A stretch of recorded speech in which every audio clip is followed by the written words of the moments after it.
সোমবার একটি যাত্রী বোঝাই টোটো মেমারির দিক থেকে পারিজাতনগরের দিকে যাচ্ছিল। সেই সময় সুলতানপুর মোড় সংলগ্ন এলাকায় নিয়ন্ত্রণ হারিয়ে রাস্তার পাশে থাকা গর্তের মধ্যে পড়ে যায়, ফলে ঘটে দুর্ঘটনা। স্থানীয় সূত্রে জানা যায়, টোটোটি নিয়ন্ত্রণ হারিয়ে গর্তের মধ্যে পড়ে গিয়ে উল্টে যায় এবং টোটোতে থাকা যাত্রীদের মধ্যে একজন মহিলা গুরুতর আহত হয়।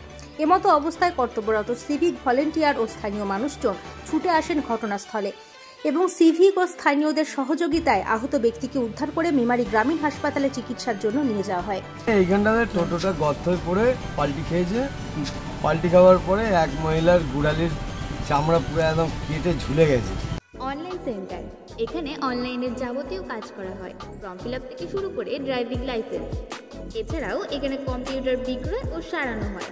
আমাদের একটাই ঠিকানা, অনলাইন সেন্টার, পারিজাতনগর, বটতলা বাজার, বড় ব্রিজের সন্নিকট। আমাদের ফোন নম্বর 9851305113। বিশেষ দ্রষ্টব্য, আমাদের এখানে গ্রাফিক ডিজাইনের কাজ করা হয়। ঝুলে যাওয়ার পরে অনেক রক্তপাত হয়েছে। আর একজনের প্রেগনেন্ট মহিলা ছিলেন, তার কিছু হয়নি, সে মোটামুটি এখন সুস্থ আছে। এবার হসপিটালে গেছেন, কতদূর কী হয় এখনও বোঝা মুশকিল। হসপিটালে কারা নিয়ে গেছে? হসপিটালে অন্য টোটোতে পাঠানো হয়েছে, এখানকার লোকই সব পাঠিয়েছে। এখানে কি কর্তব্যরত সিভিক ছিল? হ্যাঁ, সিভিল পুলিশটা ছিলেন এখানে, যে সিভিলটা ছিলেন উনিও সঙ্গে পাঠিয়েছেন। কখন হয়েছে? কোন জায়গায় এটা হয়েছে? এই 20 মিনিট আগে। কোন জায়গা এটা? এটা সুন্দরপুরের মোড়, খাড়ো সুন্দরপুর মোড়।